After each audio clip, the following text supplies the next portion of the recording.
Good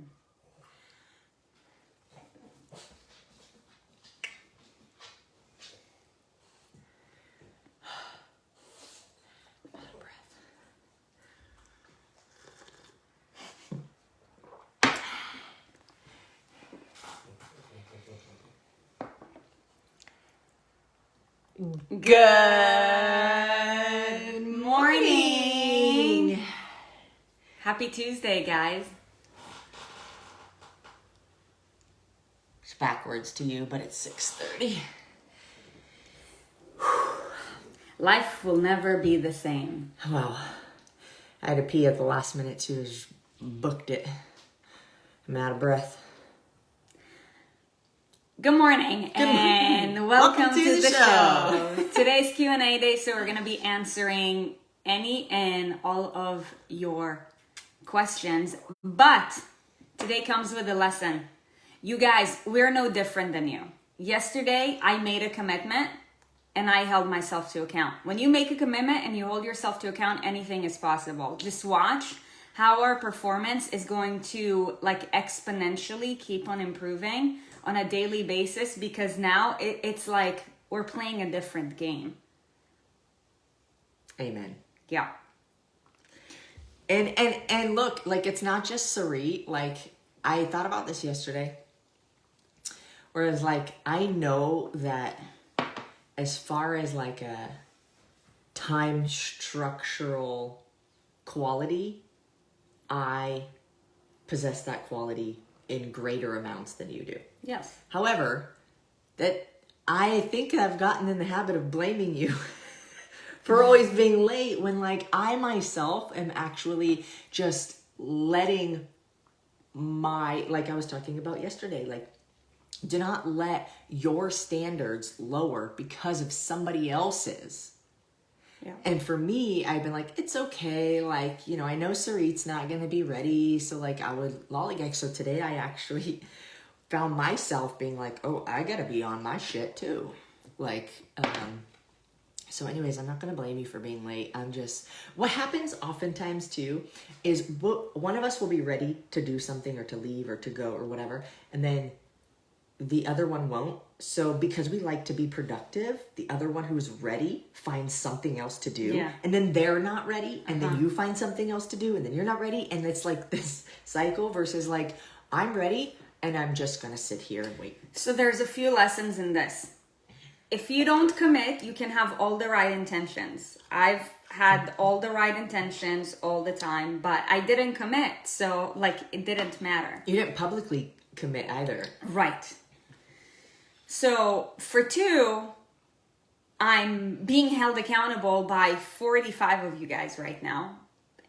And you guys are ooh, you get to drink your cup of coffee. I'm yeah, once I get my mind into something, there is no stopping me because I'm an all-in person. That's why it's a game changer. But for 3, last night, I came up with a strategy in order to make sure that this level that I'm doing it in a sustainable way. So you can have accountability and commitment all along, but if you don't have the right strategy and the right approach, you can have good intentions, but it's not going to be sustainable.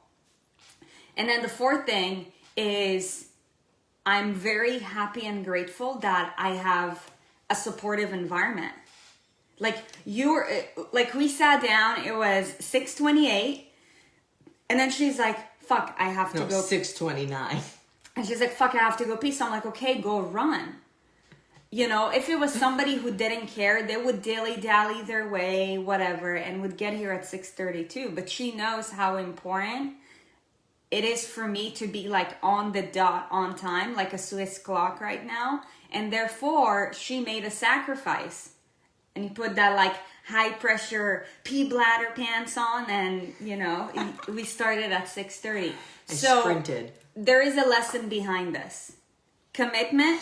Without commitment, you're not going to get anywhere. Accountability. Without accountability, you're not going to get anywhere. You can have all the right intentions, but if you are in the wrong environment, it's going to be really hard to do the right thing, even if you have good intentions and are committed.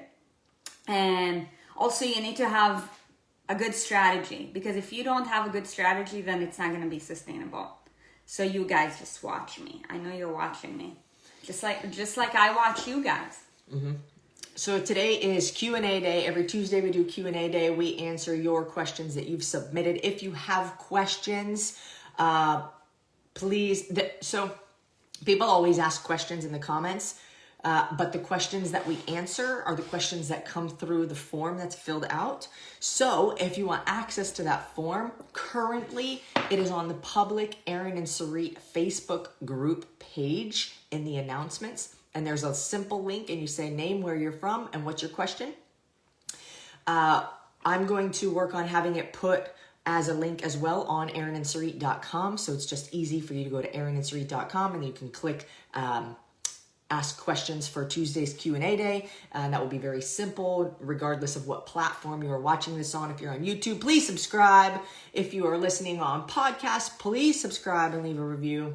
And if you are with us live, hello.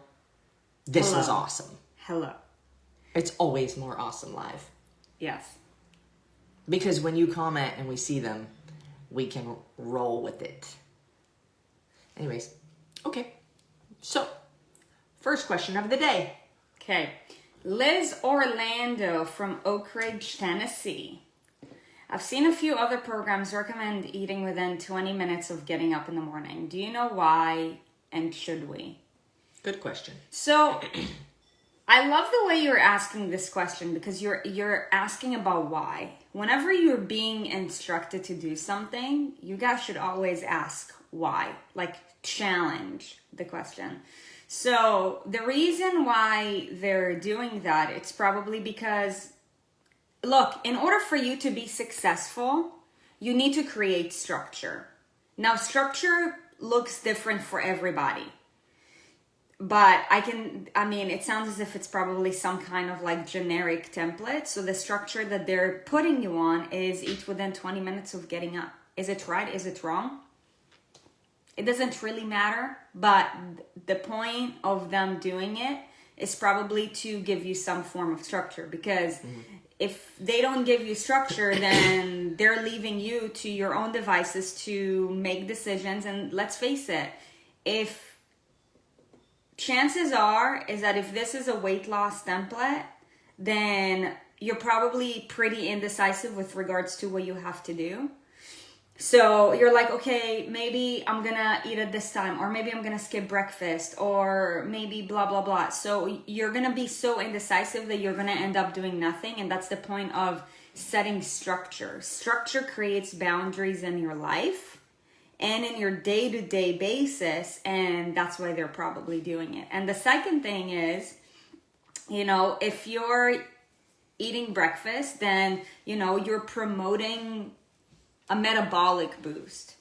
Most women would either try to eat a small snack that's really high in sugar, that says low fat, no added sugar, but meanwhile it's got a shit ton of processed sugar. Something really small, with their fat-free Coffee Mate creamer, and then or might not eat anything at all. So I assume that that's the intention behind it. However, I don't know who created that, and therefore I can't answer for them. But as a coach, that is where my thought process is going. Structure. The other benefit that I see to why somebody would say this is because you want to believe it or not, we have control to a degree over the speed of our metabolism. And that has to do with how much muscle we have, the way that we feed ourselves, how consistently we feed ourselves. Notice I didn't say how frequently, but how consistently, because if you are feeding your body very inconsistently with the types of foods and the quantity of foods, your body doesn't know what's coming next or when something's coming next. So your metabolism slows so it can just save what it has. Mm-hmm. So when you feed yourself consistently and you're very regular about things, now I'm not talking about, one-off, I went on vacation and things got a little out of whack for a week. like I'm talking about like over the span of years. The more consistent you are, the more your body trusts you to feed it. So I would imagine in this case too, like one of the benefits of instructing somebody to eat within 20 minutes of waking up is to say, let's get your metabolism going. Now, some people can't really stomach food that early in the morning. Some people, I've worked with when I was personal training, I worked with a lot of clients who were like, I feel like it's really difficult for me to eat that early because I feel sick. So in that case, that's a case-by-case basis. And I would say experimenting with different kind of foods. Now, if you're the type of person who, if you intentionally skip breakfast because you think that saving the calories is going to benefit your fat loss, then that's where you get a little tripped up. And also why I could see somebody say, hey, eat within 20 minutes of waking up, because it's not necessarily good to intentionally just skip a meal, regardless of the meal. Some people say, oh, breakfast is the most important meal of the day. But the most important meals are the ones you eat consistently. Mm-hmm. So yes or no, it really depends on you. However, hopefully we've given you ideas of whether you should or shouldn't. 20 minutes, it's just a time frame, like Sarit was saying, like a structure. Some people say 30, some people say an hour. It's all over the map. Really what you need to figure out is, what do I feel best doing? When was the last time I ate? Because if you didn't eat since like 3 p.m. the day before, you probably want to eat, assuming that your schedule is like you go to bed at 10 or something and you wake up at 7 or whatever. I don't know what time other people wake up. I think we wake up at like weird hours and go to sleep at weird hours. But if it's been a significant amount of time, then yeah, I would eat when you wake up. But it's really about the consistency. So you have to ask yourself, what's my schedule? How can I be consistent? And is 20 minutes something that I would enjoy doing? The takeaway for all of you guys is that regardless of whatever program or anything that you follow, what you have to focus on is creating structure. Without structure, you can't build habits. Without habits, you're a hot mess. That's it. Now, whether it works for you or not, that's up to you to determine. Yeah, and some people, like Michelle said, I don't intentionally skip breakfast, but I don't find myself ready to eat until noon. Ready to eat in what sense? Hungry, you have a lot of things going on, so you just don't, because you don't want to use the time to eat or make food. Maybe you could make food in advance, but if you are not eating for a significant period of time, you're not consistent in that. Like intermittent fasting is the thing that I keep thinking about right now, because it's a period of time where you don't eat and then a shorter period of time where you do eat. And yes, obviously it works for people. However, it works until it doesn't, because can you really be consistent at not eating for that many hours for the rest of your life? When you go on vacation. I want to just make a pointer. Hold on. So when you go on vacation and that rhythm gets screwed up and you're no longer consistent, then your body reacts differently. So thinking about the things that we can do consistently, like the amount of time that you sleep should be the longest amount of time that you don't eat for, because you're sleeping. Mm-hmm. When you are sleeping and not eating, you are fasting. Yeah. Already. Mm-hmm. So when you wake up, it's important to break the fast. Break fast. Breakfast. Because otherwise, your body's going to hold on to things to preserve the energy, not knowing because as soon as you wake up, your body's burning more energy. You don't have to work out to be burning calories. Like, we're burning calories sitting here talking with you guys. Mm-hmm. So, consider those things and think, hey, maybe should I make breakfast a routine? For anybody who either intentionally or unintentionally intermittent fast, but if you drink coffee and you put creamer in your coffee, then know that you're not intermittently fasting. you're actually just intentionally starving yourself. Yeah, the purpose of intermittent fasting, you guys, is really dramatic. No calories in, nothing in. Yep. Even a little bit of creamer, a little bit of almond milk. Yeah, almond milk's not bad for you. It's great. But it takes you out of a fasted state. It takes you out of a fasted state. So you're just unintentionally starving yourself, which means that unintentionally you're crashing your metabolism. You have the right intentions, but you have the wrong approach. Yeah, or lack of details. Yeah. So yeah, that's also why we're not a huge fan of intermittent fasting. It's not for everybody, especially if you're not disciplined. It's not for most. Yeah. All right. Moving on. Rachel Moore. Rachel Moore has been killing it in this community. Yes, she has. From Auburn. Do you know where it is? In Washington. Right, but like, do you know where? Like, is it close to where you're from? No. Oh, okay. No. Portland, Oregon is where I'm from. Vancouver, Washington is what is right across. Okay. With all that gets discussed about healthy choices with clean eating and paying attention to ingredients when it comes to food and drink, what about other products that we all consume, such as hygiene products? This awesome. Is an amazing question. That is an awesome question. And it is equally as important. Do you guys ever look at the ingredients when you buy dishwasher soap? Hand washing soap. The dishing soap. The soap. One where you scrub. Mm-hmm. Yeah. Dishing soap. Deodorants. Face creams. Perfumes. Yeah, makeup. All that shit is... Lotion. It's all chemicals. So it matters what kind of ingredients you're putting on your skin. Because here's the thing. What doctor did I interview? That was way back in the day before. I interviewed Erin Nielsen. But I interviewed, he's affiliated with X Endurance. Oh my gosh. What's his name? From Chicago. No. Doctor. Oh, Dr. Tennant. Dr. Tennant. Yeah. You guys. Gary Tennant. Your skin is one of the biggest detoxing ingredients in the body. And also it is permeable. So like when you put lotion on your body, I can't believe I actually remembered that word, permeable.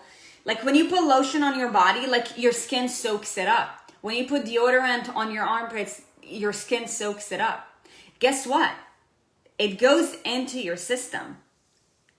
So that shit that you put on your skin, if it's like filled with like artificial chemicals and that sort of thing, eventually it gets into your system and your liver is going to have to get rid of it somehow. That is something that's super important. I'm not sure if you guys do this already or not, but like at our house, we used mostly organic products for that purpose. Like our dishwashing soap, that's organic. Some people like some people make their own. Yeah, like candles that gets diffused in the air, that shit goes to your lungs. So your lungs, your liver, and your skin are all very permeable. And it's going to end up somewhere. And you definitely have to pay attention to what ingredients go in it. Yeah. So for the perfectionists out there now who are like, oh my God, I'm using this and I'm using that and I'm using that. Like, don't stress. Like, our bodies are really resilient. But it's good to consider starting to make changes. Mm-hmm. I'll tell you right now too, we're not perfect. Not every single thing in our house is organic. No, granola, tree hugging. We use Old Spice deodorant because we've actually used a lot of the organic deodorants. And I don't know if you guys ever tried it, but that shit makes you stink like 10 times worse. Yeah, and I have a hard time with it because I think about it too, and I'm like, oh, it's really not good for you. But it's one of those things where it's like, pick your poison, yes. kind of, you know? And And some people too will have a difficult time investing because it is a considerable amount more financially to use all of these kind of products. Like, I will not lie to you, like we use Alba shampoo and conditioner and body wash, and that shit's like $18 a bottle. Yeah. That's like organic, all natural. Like our shower probably has like $200 worth of stuff in it. But like, with that being said too, you get what you pay for. Yeah. Like you have to see the value in it. Start small and build your way up. So like, let's say if all you use is artificial products for your hair, for your skin, for your armpits, for whatever. Yes, you can do a detox right now. Like a detox with regards to, I'm going to like switch to everything like all natural and organic. And that's going to be helpful. But I mean, like, I would recommend build your way up, because like, test it out and see how your body is responding to it. Like, how's your skin responding to it? How do you like it? Yeah.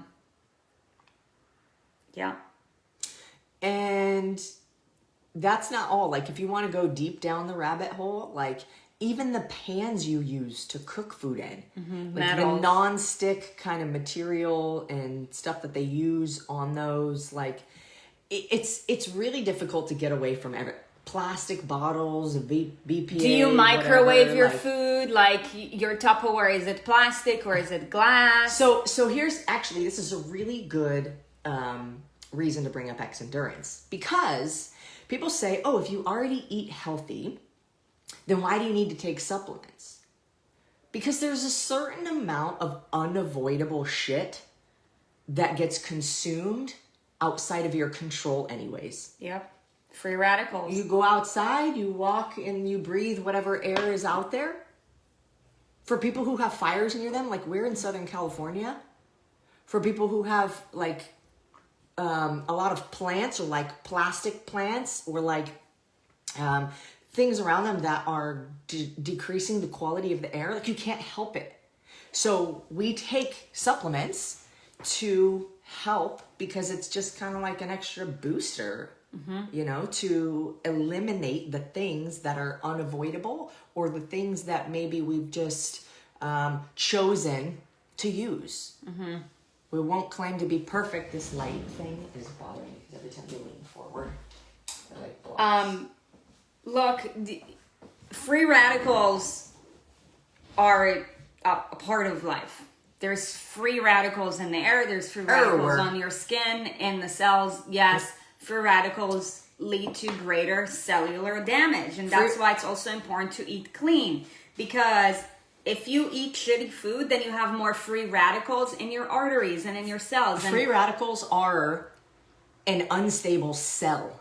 Yeah. And if your body is made of entirely cells, from top to bottom, everything is made of numerous cells, gajillions of cells.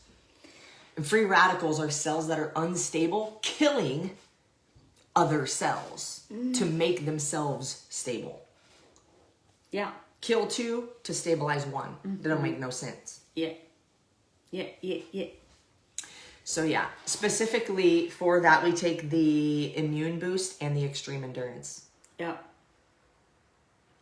Yeah, specifically. Great question, Rachel Moore. That was completely different. I love it. And it goes back to the same concept of just when you consume something, when you go to the store and you buy something, like always be intentional. Ask yourself, what am I using this for? Is it in alignment with how I'm living and what I stand for? If so, great. If not, great. Be intentional. Live intentionally. This is a good question too. Another topic of brekkie. Ooh. Okay, Jessica from Missouri. I thought you were going to read it. Oh. Breakfast foods. I'm a foodie. Raise your emoji hand if you've ever said that before. I'm a foodie, especially when it comes to breakfast. I'm a foodie too. I love food. What does that mean? Is a foodie someone who loves food? I don't know. On my days off, I indulge in pancakes, waffles, and sausage. Usually have had high calorie sugar toppings. what would you suggest to try for transitioning to keep it more healthy? Is there a go-to recipe? I like this question from a sense that it's how can I be better, not how can I avoid. People get themselves really in trouble when they try to avoid eating something that they really love, and then that's where we fall short every time. You can only handle it for so long. So I love that you're asking, what can I transition to make it more healthy? Can I pause you real quick? Yeah. As a community, I want to call out, like the rest of society, when somebody tells me, but I love to eat food, I'm like, Me too. who doesn't? Who doesn't? Like, it's one of the basic human necessities. Like, whenever somebody gives me an excuse of, you don't understand, I love to eat food, I'm like, and you think that I don't? And it's 100% Can we all agree that it's like the stupidest comment like ever made when somebody's like, I want to lose weight, but you have to understand, I love to eat food. So, right. And in the way that it is said, I think it's like more not just, oh, I love to eat food, because I think that most people intuitively know we all love to eat food. It is a pleasure activity. As a human being, it brings us pleasure to eat. But I think that what they're saying is one thing, and what they mean is another thing. Is I don't know how to say no. And I have a hard time making sacrifices. That is what I'd look at. Like, are you really committed if you still want to have pizza every night? When you say, I want to blank, but blank, normally there's some kind of lack of sacrifice that's happening after the but. And, or you're saying one thing, but you mean another thing. Yeah. So we love to eat. Yeah, we all love to eat, but it's more a matter of either not willing to make sacrifice or saying I have a hard time with boundaries or discipline. Mm-hmm. Yeah. Yeah.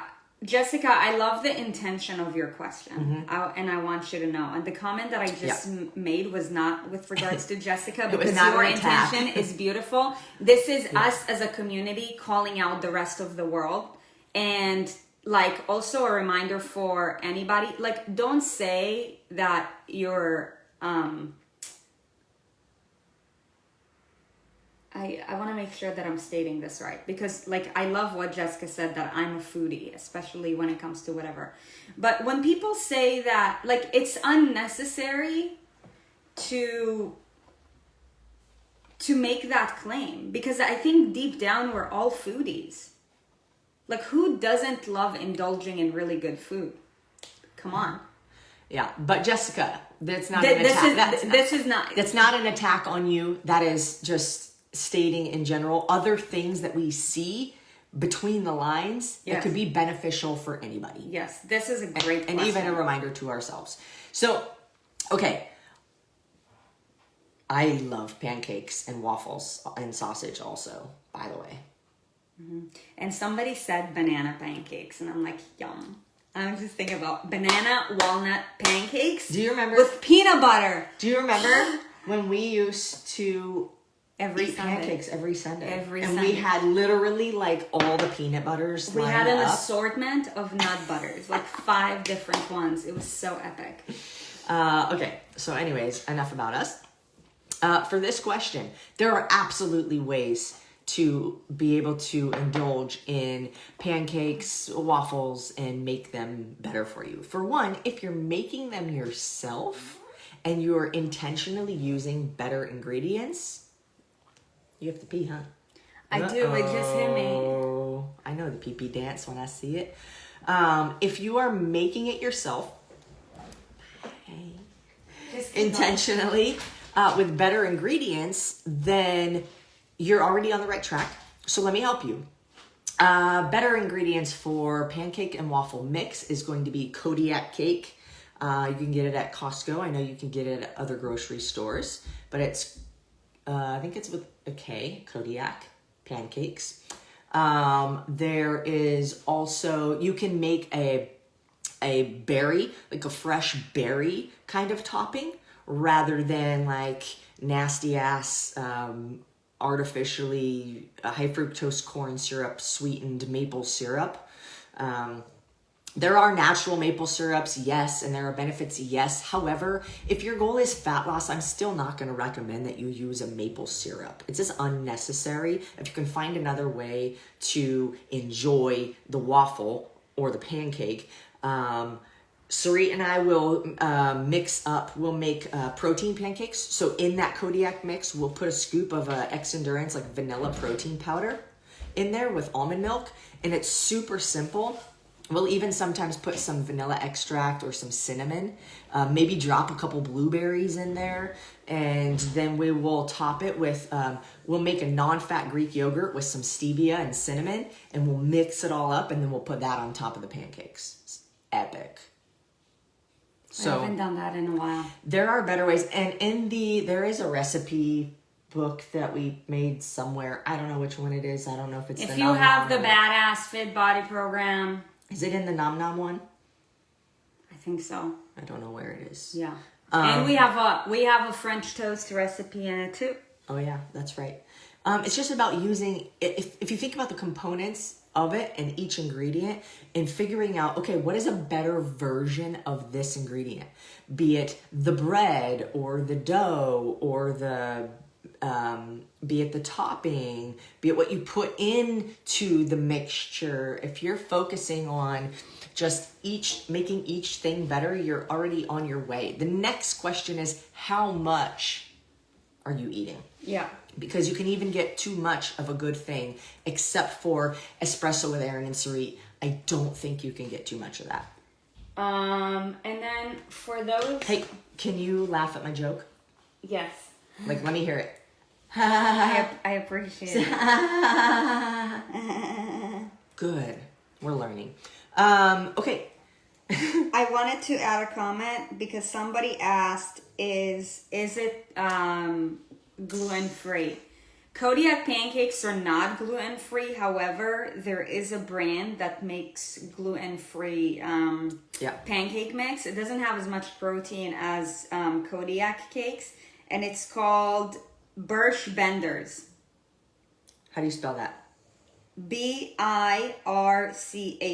Benders, pancake and waffle mix. Mm-hmm. So you guys can get that. They make the paleo one. The paleo one is gluten-free. Yeah, and always look on it too. Look on the box, look on the container, look on the carton, look on the jar, whatever it is, and look and to see if they're in order of ingredients. For one, is sugar in there at all? Yeah.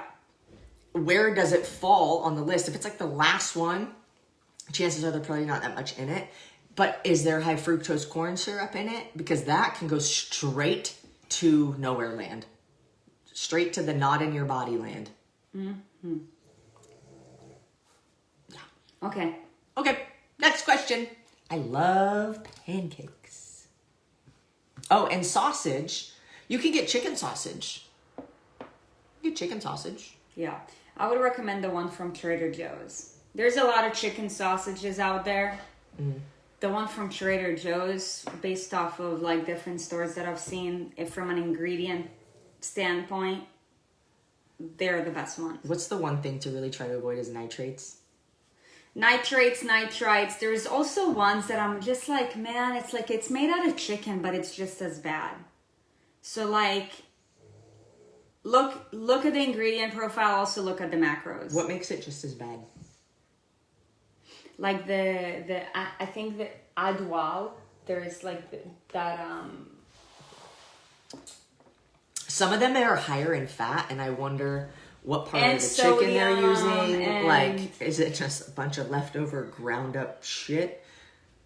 I don't know. What's this is the brand that I was talking about. They're not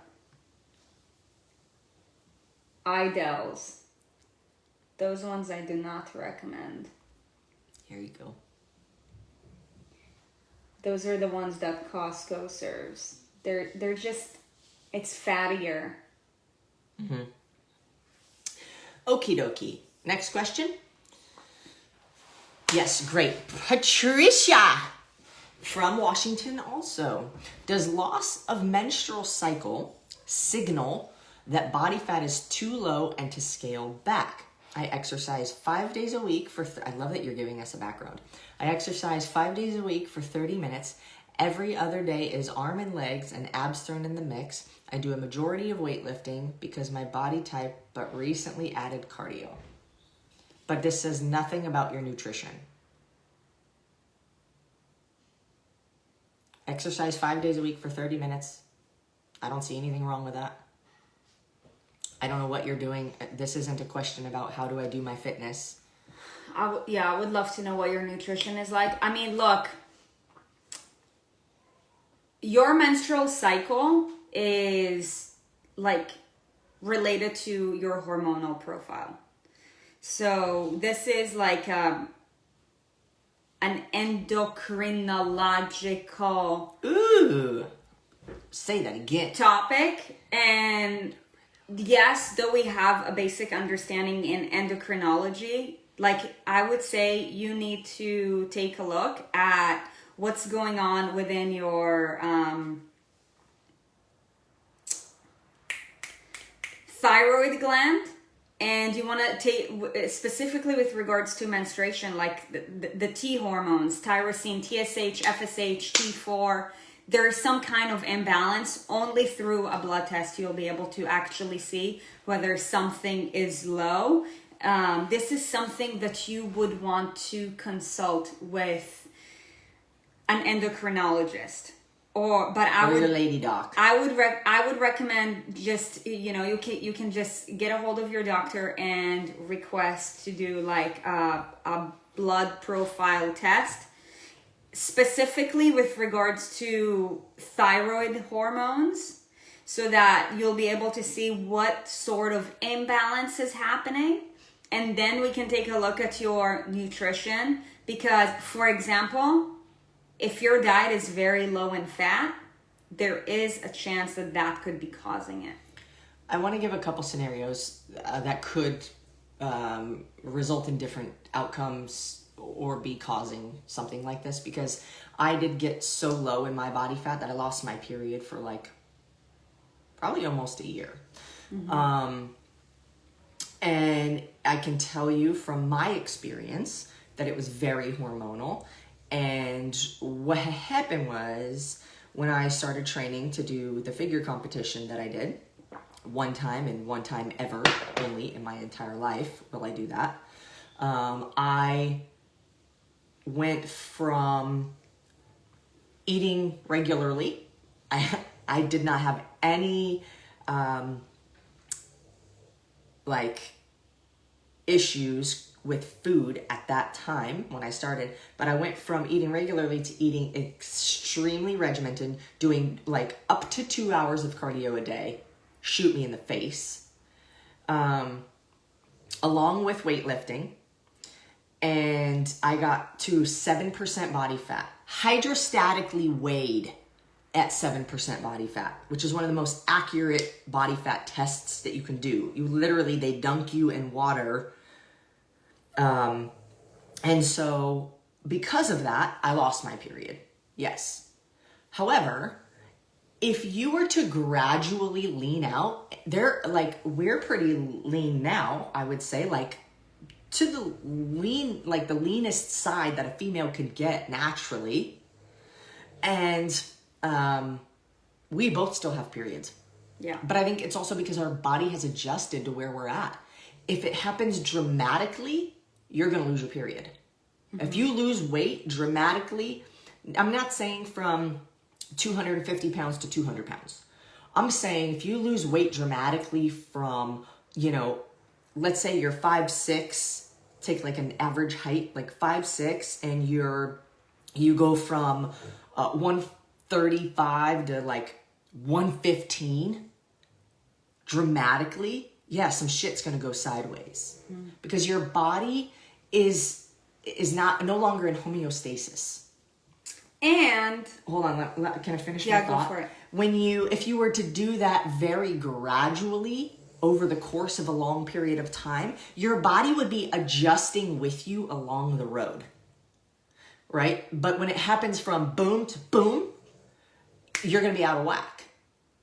So I would look at that because in my gut, it tells me maybe that's what's happening, as like something happened dramatic, but that would be very much nutritional because it doesn't look like your fitness regimen has anything to do with why that would be happening. 5 days a week for 30 minutes a day is... And here's why it happens too, because when you lose weight dramatically like that in an unsustainable way, you guys, your menstrual cycle is very energetically costly. Like when you're on your period, your body burns on average like 300 extra calories a day. Now, That's why you get hungrier. yeah, that doesn't mean that you now earn a chocolate bar when you're on your period. But having a menstrual cycle is very energetically costly. And also remember the purpose of having a menstrual cycle. That is your reproductive system. When you are very low on body fat, like think about it from an evolutionary standpoint. Your body's like, you can't grow a baby in that, because if you are growing a baby, you have to feed a baby that's growing inside you. And if your body's like, shit, like either food is not coming in consistently or your body's depleted, like your body is not in an optimal state to develop a baby in it. It's like, imagine a factory.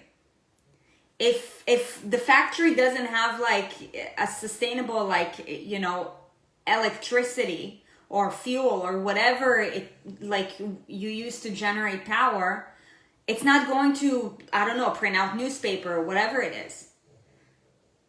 So energy cannot be created nor destroyed, but it can be transformed from one source to the next. I can only assume that it's probably related to fat intake, but you gotta get your blood test, girl.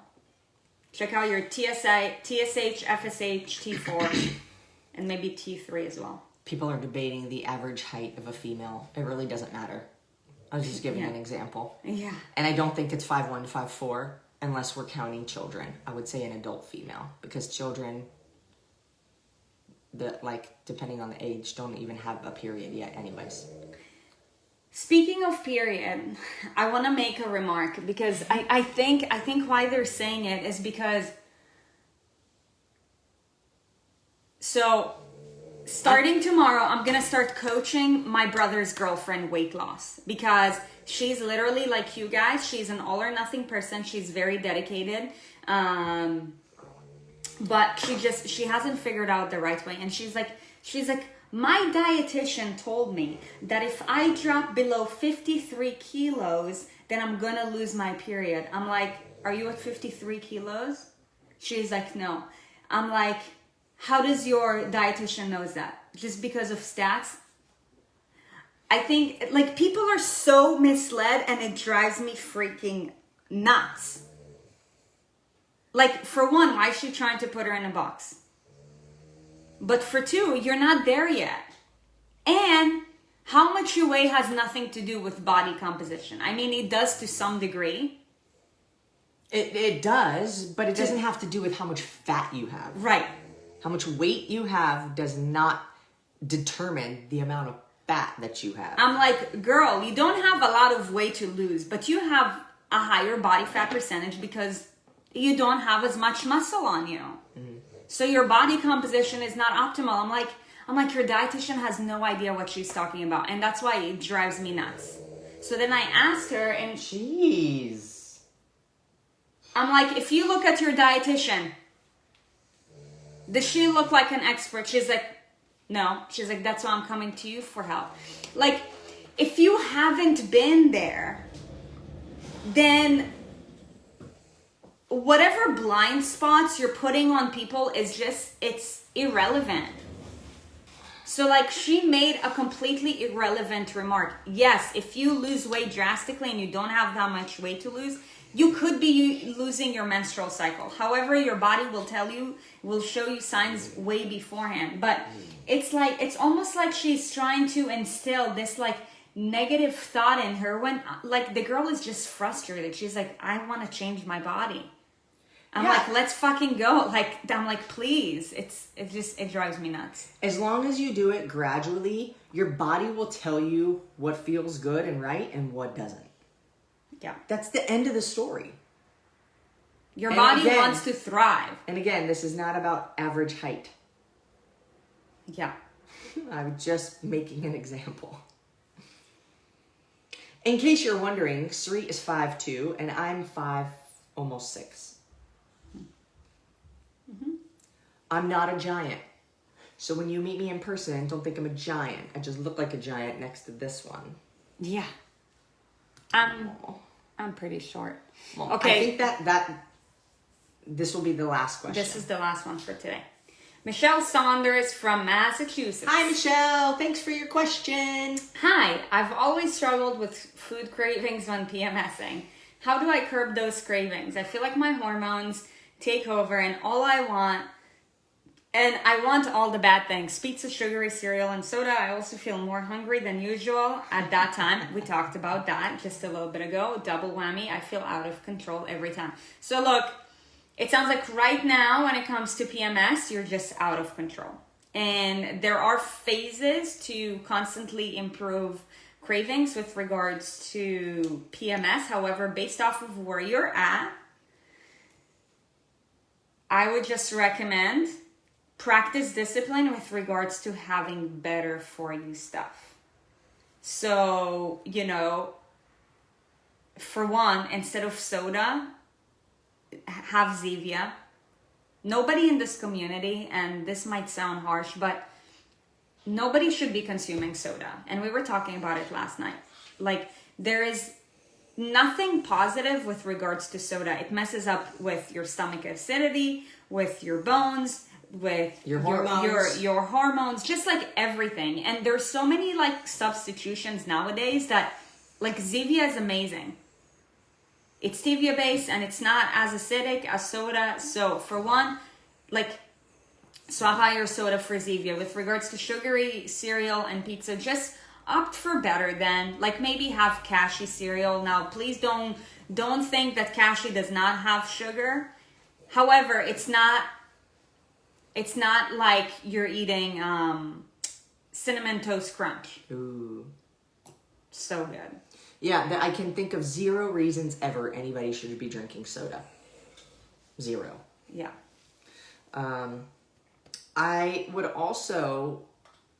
So part of this is discipline. Part of this could be habit. Part of this could be a literal food addiction or an addiction to sugar. Part of this could be... it's probably a little bit of all of the above. Right. I would say to begin, for one, like Sarit said, choosing options that are better than. So if you want to eat an entire pizza, choosing to maybe make your own pizza with better ingredients. Or, if you want to have a sugary cereal, have a better for you kind of cereal. I would also, in regards to the discipline aspect, start developing different strategies that you can use to take yourself away from the environment of the food you don't need.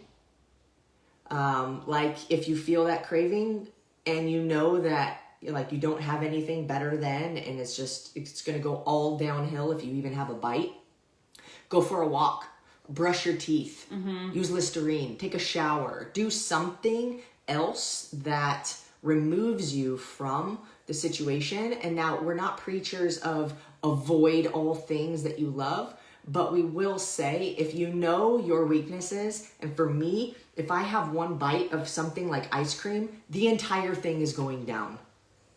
I know that. I don't have that discipline, and I don't care to build that discipline, to be honest. I would just rather not have it in the area, not take a bite of it until I want to eat the whole thing. So developing different like strategies or things that you can do also to get away from that. Also, the better versions of things that you eat, the less you will crave the shittier versions. And the worse, those shittier versions will make you feel. Because when your body is not used to taking in like really crappy kind of sugar, then when you do eat it, your body does not feel good, and it will tell you that shit makes me hurt. So, but you have to go a certain period of time without eating those kind of things, right? So opting for better than kind of options in order to start making your way forward. Why are we laughing? Boogie's so cute. I love my family. I used to eat cereal so much that my neighbors called me the cereal killer. We thought it was funny. Like, you're a cereal killer. But because we knew it was like a bad thing, but like we didn't realize like it's a really bad thing. But that's what they called me because I would crush cereal. I remember in college when it was like those freaking mountains of like cereal options. And you just... I would go triple bowl every single morning. Oh, hell yeah. But I was health conscious, so I went for Raisin Bran. Cheerios? And no, never Cheerios. I thought that it wasn't sweet enough. I went for Raisin Bran and I went for... Honey Bunches of Oats? Frosted Wheats. My mom would get honey bunches of oats. Bomb.com. My mom would get that thing. They didn't have that in college. And I'll do frosted wheats with granola. Dang. Or I would do Cheerios and then put banana in it with sugar.